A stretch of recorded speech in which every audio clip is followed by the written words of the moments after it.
चंद्रपूर जिल्ह्यातल्या तोहोगाव ग्रामपंचायतीत पाचगाव हे 280 लोकवस्तीचं एक आदिवासी बहुल गाव आहे, जिथं लोकांनी गांधी विनोबांची ग्रामस्वराज्याची संकल्पना रुजवली. वनहक्क आणि बांबू व्यवस्थापनातून आतापर्यंत तब्बल 4.5 कोटींचं उत्पन्न घेतलं. या गावात सत्ता लोकांच्या म्हणजे ग्रामसभेच्या हातात आहे. सर्व सहमतीतून निर्णय प्रक्रिया होत असल्याने गणराज्य गाव म्हणून आता हे गाव पुढे आलंय.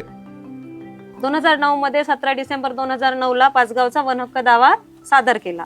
सादर केल्यानंतर आमचा दावा खूप दिवस पेंडिंग मध्ये राहिला. माझे मुलं लहान असताना सुद्धा 2-3 महिन्याचं बाळ घेऊन मी जायची त्या मीटिंगला. दावा मिळाल्यानंतर आम्ही सुरुवातीला कमी सहभाग होता महिलांचा आमच्या ग्रामसभेमध्ये. काही जणांना विश्वास होता, काही जणांना नव्हता. दावा तर मिळाला न मिळायच्या आधी पण विश्वास नव्हता. आपण हे करत आहोत, आपल्याला एवढं सारं जंगल मिळणार का बा, आपल्याला सरकार एवढं जंगल देणार का. ते दावा करण्याच्या प्रक्रियेमध्ये खूप काही अडचणी आल्या ग्रामसभेला. त्यामध्ये सगळ्या अडचणी सहन करत आम्ही दावा सादर केला आणि 2012ला आमचा दावा मिळाला. त्यानंतर पाचगावचं प्रक्रिया चालू झाली, म्हणजे बांबूचं काम चालू झालं. याच्यामध्ये महिला पुरुष समानतेनंच काम करतात. सगळ्यांना मजुरी सारखीच आहे.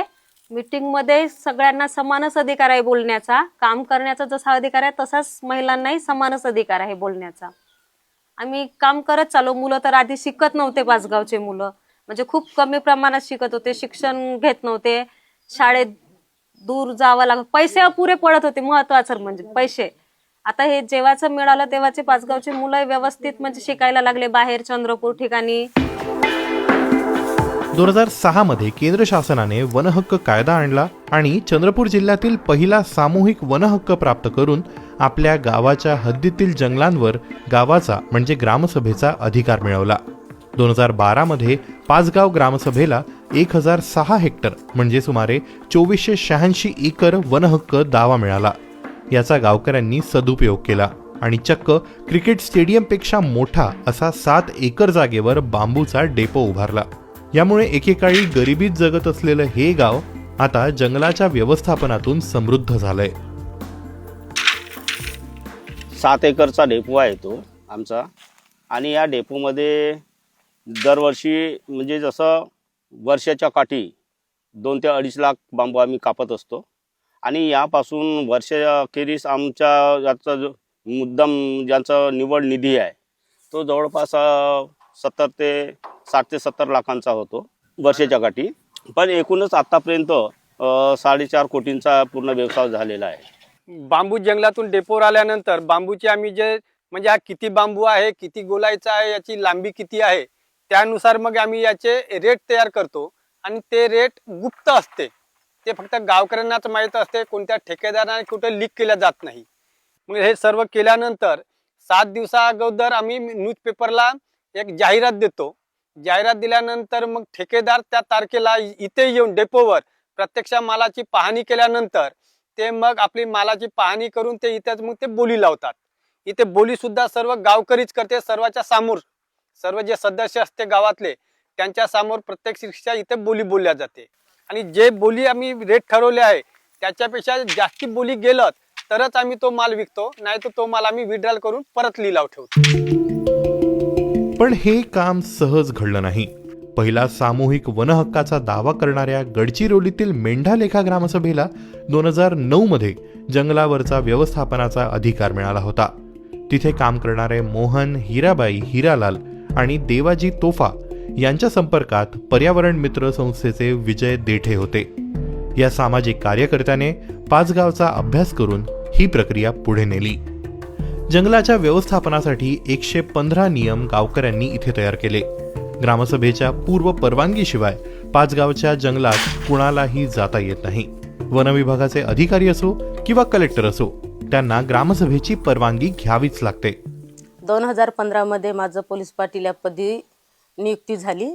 आणि माझं गाव तसं तर शांतच असल्यामुळे काही मग खाली वेळामध्ये काय करायचं, तर मग जर आपल्याला खाली वेळामध्ये काही कमवता येत असेल तर मग आपण कमवलं पाहिजे. म्हणून मी माझे मिस्टर आम्ही दोघं पण बांबूच्या कामाला जातो आणि त्या बांबूच्या कामामधून जे रोजी मिळते त्याच्यामध्ये आम्हाला पुऱ्या, कारण तर शेतीच्या कामामध्ये जाऊन शेतीच्या कामाची 200 रुपये रोजी आणि ग्रामसभेची 600 रुपये रोजी, 3 पट आपल्या घरी पैसा जास्तीचा येत आहे शेतीच्या रोजीपेक्षा. म्हणून आम्ही जास्त बांबू कटाईकडे जातो आणि शेतीचं जर असं आता खाली वेळामध्ये राहिले तरच शेतीचे कामं करतो. ग्रामसभेने पाचगावचे सुरुवातीपासूनचे सर्व रेकॉर्ड जतन करून ठेवले आहेत. पहिल्या वर्षी 2013 मध्ये बांबूचे 80,100 बंडल जवळपास 7 लाख रुपयांना विकले. त्याच्या पुढच्या वर्षी 27 लाख रुपयांचा महसूल मिळवला. कोविड-19च्या काळातही 2020 मध्ये केवळ 8 लाख रुपये उत्पन्न मिळालं. मागच्या वर्षी 1.5 लाख बांबू तोडला आणि जवळपास 46 लाख रुपयांचा नफा या ग्रामसभेने मिळवलाय. म्हणजेच गेल्या दशकभरात या ग्रामसभेने फक्त बांबू उत्पादन आणि विक्रीतून वर्षाला सरासरी 60 लाख रुपयांची कमाई केली आहे. या व्यवसायातून ग्रामसभेने संगणक, प्रिंटर घेतले आणि एका खोलीचं कार्यालय सुद्धा बांधलंय. कुणालाही गाव सोडून कामासाठी बाहेर जावं लागू नये म्हणून दररोज 70 गावकऱ्यांना ग्रामसभा काम उपलब्ध करून देते. तर माझ्याकडे ग्रामसभेने बांबू लिलावाची जबाबदारी दिली आणि माझ्याकडे 2 जबाबदारी आणि ग्रामसभेला जो खर्चासाठी लागतो तो पेटी कॅश म्हणून खर्च म्हणजे जबाबदारी दिलेली आहे. त्याच्यामुळे आम्ही जंगलाचं वर्किंग प्लॅन केलं. विजयभाऊ डेटे आणि गावकरी मिळून आमच्या ग्रामसभा पाचगावमध्ये अध्यक्ष आणि सचिव कायमस्वरूपी नसतो. ग्रामसभा असली का ग्रामसभेच्या सदस्यामधून अध्यक्षाची निवड केल्या जाते. त्यानंतरच मग त्या प्रक्रियेला मीटिंगला सुरुवात होते.